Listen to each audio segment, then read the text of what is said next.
নমস্কার বন্ধুরা, নিয়ে চলে এসেছি আজকে তোমাদের জন্য আরেকটি নতুন ভিডিও। যারা এই মুহূর্তে বর্ধমান বিশ্ববিদ্যালয়ে ফোর্থ সেমিস্টারের রেজাল্টের জন্য ওয়েট করছো, তাদের জানাতে চলেছে যে ফোর্থ সেমের রেজাল্ট কবে বেরোচ্ছে, বা যারা থার্ড সেমিস্টারে পরীক্ষার জন্য অপেক্ষা করছো তাদের থার্ড সেমিস্টার পরীক্ষা কবে হবে, বা সেকেন্ড সেম যে রেজাল্ট, সেই রেজাল্টটা অনেকে জিজ্ঞেস করছে যে সেটা কবে বেরোতে পারে। তো সেই সমস্ত আপডেট দেবো এই ভিডিওতে, তাই স্কিপ না করে প্রথম থেকে শেষ পর্যন্ত ভিডিওটি দেখতে থাকো। তো প্রথমে তোমাদেরকে জানাই যে তোমাদের ফোর্থ সেমিস্টারে যে এক্সামের রেজাল্ট, সেটার জন্য কিন্তু অনেকেই অপেক্ষা করছো, কারণ তোমরা ফোর্থ সেমিস্টারের রেজাল্ট পেলে তবেই কিন্তু তোমরা বিবেকানন্দ স্কলারশিপ বা যে কোনো স্কলারশিপের জন্য অ্যাপ্লাই করতে পারবে। কিন্তু ফোর্থ সেমের রেজাল্ট বেরোয়নি বলে তোমরা এখনো কোনো স্কলারশিপ অ্যাপ্লাই করতে পারছো না। গত বছরের দিকে যদি খেয়াল করো তাহলে দেখতে পাবে যে ফেব্রুয়ারি মাসে 2024 সালে কিন্তু রেজাল্ট প্রকাশিত হয়ে গেছিল ফোর্থ সেমে। এখনো পর্যন্ত মার্চ মাস প্রায় শেষ হতে যাচ্ছে, এখনো ফোর্থ সেমের রেজাল্ট প্রকাশিত হয়নি। তোমাদের এর আগে একটা ভিডিওতে জানিয়েছিলাম যে ফোর্থ সেমের রেজাল্ট প্রকাশিত হবে এপ্রিলে ফার্স্ট উইক বা সেকেন্ড উইক করে।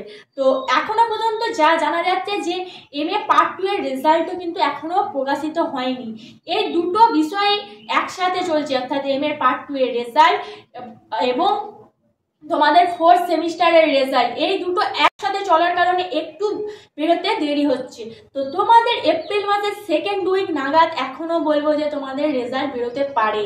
যেটুকুনি জানা যাচ্ছে যে এপ্রিল মাসের সেকেন্ড উইক নাগাদই কিন্তু তোমাদের রেজাল্ট প্রকাশিত হবে। তো যখনই তোমাদের রেজাল্ট প্রকাশিত হবে তখনই আমি আপডেট দিয়ে দেবো, যাতে তোমরা তোমাদের রেজাল্ট দেখে নিতে পারো। এরপরে আছে যে থার্ড সেমিস্টারের পরীক্ষা কবে হবে। তো থার্ড সেমিস্টারের পরীক্ষা কিন্তু অনেকটা পিছিয়ে যাচ্ছে। এরপরে তাদের যে ফোর্থ সেমিস্টার, এই ফোর্থ সেমিস্টারের জন্য কিন্তু তারা হাতে অনেকটা কম টাইম পাবে, কারণ থার্ড সেমিস্টার অনেকটা পিছিয়ে যাচ্ছে। থার্ড সেমিস্টার পরীক্ষা মে মাস নাগাদ হবে, মে মাসের সেকেন্ড উইক বা থার্ড উইক নাগাদ। তাহলে তোমরা বুঝতেই পারছো যে তোমাদের পরীক্ষাটা কতটা পেছোচ্ছে। এই পরীক্ষাটা কিন্তু অনেকটাই পিছিয়ে যাচ্ছে থার্ড সেমিস্টারের। এবার আছে যে সেকেন্ড সেমিস্টারের রেজাল্ট কবে বেরোবে। তো তোমরা অনেকে জিজ্ঞেস করছো যে সেকেন্ড সেমিস্টারের রেজাল্ট কবে বেরোবে। তো তোমাদের যতদিন না থার্ড সেমিস্টার পরীক্ষা হচ্ছে ততদিন কিন্তু তোমাদের সেকেন্ড সেমিস্টার পরীক্ষার রেজাল্ট বেরোবার কোনো চান্স নেই, কারণ সেকেন্ড সেমিস্টার পরীক্ষা রেজাল্ট বেরোয় থার্ড সেমিস্টার পরীক্ষার পর। এখনো ফোর্থ সেমিস্টারের রেজাল্ট বেরোয়নি, তাহলে সেকেন্ড সেমিস্টারের রেজাল্ট বেরোবে কি করে। তাই জন্য তোমাদের জানিয়ে রাখছি যে সেকেন্ড সেমিস্টার বেরোতে এখন প্রচুর দেরি আছে। তো যখন তোমাদের সেকেন্ড সেমিস্টারের রেজাল্ট হবে তখন তোমাদের তো আমি জানিয়েই দেবো। তো ফোর্থ সেমিস্টারের রেজাল্টের জন্য কিন্তু অনেকেই এখন অপেক্ষা করে আছে। CBCS যারা স্টুডেন্ট আছে তাদের হয়তো কোনো একটি পেপার বা কোনো পেপারের জন্য তারা এই ফোর্থ সেমিস্টারের রেজাল্টে ব্যাক পেয়েছিল, যেটা পরীক্ষা অলরেডি দিয়ে দিয়েছে।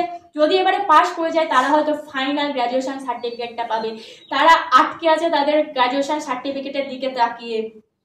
তাহলে তাদেরও এবার যদি তাদের ফোর্থ সেমিস্টারের রেজাল্ট প্রকাশিত খুব তাড়াতাড়ি করবে। যারা এই মুহূর্তে CBCS স্টুডেন্ট আছে তারা যাতে যদি পাস করে যায় তাহলে তারা গ্র্যাজুয়েশন সার্টিফিকেটটা পেয়ে যাবে, তারা কোনো কিছু কোর্সে ভর্তি হতে পারবে। বা যারা পরীক্ষা দিয়েছো তাদেরও তো রেজাল্টের একটা ব্যাপার থাকে যে তাদের রেজাল্ট কেমন হচ্ছে। তো এটা একটা জানার ব্যাপার থাকে। তো তোমরা পাস করছো না, ব্যাক পেয়েছো, সেই নিয়ে যদি ব্যাক পেয়ে থাকো তাহলে আবার তোমাদের ফোর্থ সেমিস্টার যখন পরীক্ষা হবে তখন পরীক্ষা দিতে হবে, সেই নিয়ে একটা প্রিপারেশন থাকে। সেহেতু তোমাদের এবার ফোর্থ সেমিস্টারের রেজাল্ট বেরোতে আর বেশি দেরি করবে না। এপ্রিল মাসের মাঝামাঝি করে কিন্তু তোমাদের ফোর্থ সেমিস্টারের যে রেজাল্ট সেটা কিন্তু প্রকাশিত করে দেবে। আশা করি তোমাদের সমস্ত বিষয়টা ক্লিয়ার করতে পেরেছি। তো এরপরে যদি তোমাদের কোনো কোয়েশ্চেন থাকে তাহলে আমাদের কমেন্টে জানাতে পারো। আজকের ভিডিও আর বেশি বড় করছি না, আজকের ভিডিও এই পর্যন্তই। ধন্যবাদ সবাইকে। Junior education.